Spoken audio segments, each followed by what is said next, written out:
how to set up the Behringer x32 and FL Studio. I watched a few videos. I hadn't seen anybody do one with FL Studio and, of course, the XP. I'm sorry, the x32. So yeah, here we go, man. I guess the first thing you want to do is hook up your cables, Cat 5 for remote and USB, whichever one. Well, Cat 5 for controlling remotely, and just hook it up USB for now if you haven't already. All right, so what I did was let's go ahead and open the mixer. What I did, and also I'm using battery for drums and the FL Studios drums too. But anyway, I'll show you how to do that also. So you go to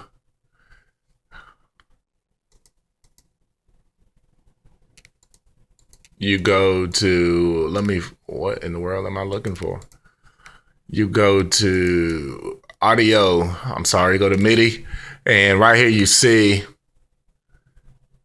it USB MIDI out. So it recognizes it as an audio interface. So pretty much if you unplug your old one and plug this one in it, make sure the drivers are there, it should recognize it with no problem, and you can start from there.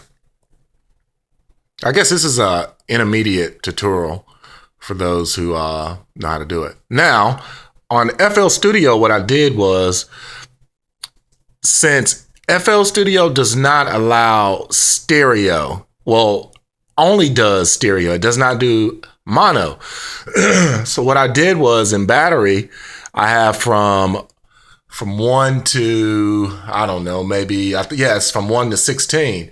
If you notice right here, I've got left, right, pan left, pan right, pan left, pan right. And what that does is just give me one side of the stereo mix, which is mono, which enables me to get 32 tracks out of FL Studio into this board right here. And like, say for instance, if I've got drums here, I can, if I've got 1 through 16 drums, of course I can hit this bay here, and I've got another 16 inputs. So in conjunction with that and this, it all works seamlessly. It also works with Contact, and I'll show you here. Let me just bring up Contact. All right, there's Contact. Let me, maybe I should load something so you can see it, but yeah, I'll just load something else so you can see that it does work. Now, another thing is, which I was making the mistake of, let me go back to the mixer. Even on your master track, you also have like ins and outs. And what I was doing was, this was set to 1. And it just comes that way, I think default, it just outputs on a stereo left and right. But when I did that, what happened is that everything that I did came out on these two channels. And so I'd be mixing, I was like, I still hear the entire mix. So what I had to do was simply just take this to none. And then if you look at the template that I made, it starts at 1. And this number over here constantly changes as I go up. 3, 5, 6, 5, 7, 8, 9, 10. And what I did was, on 1, I would say 1, 2. And then on 2, I would also say 1, 2.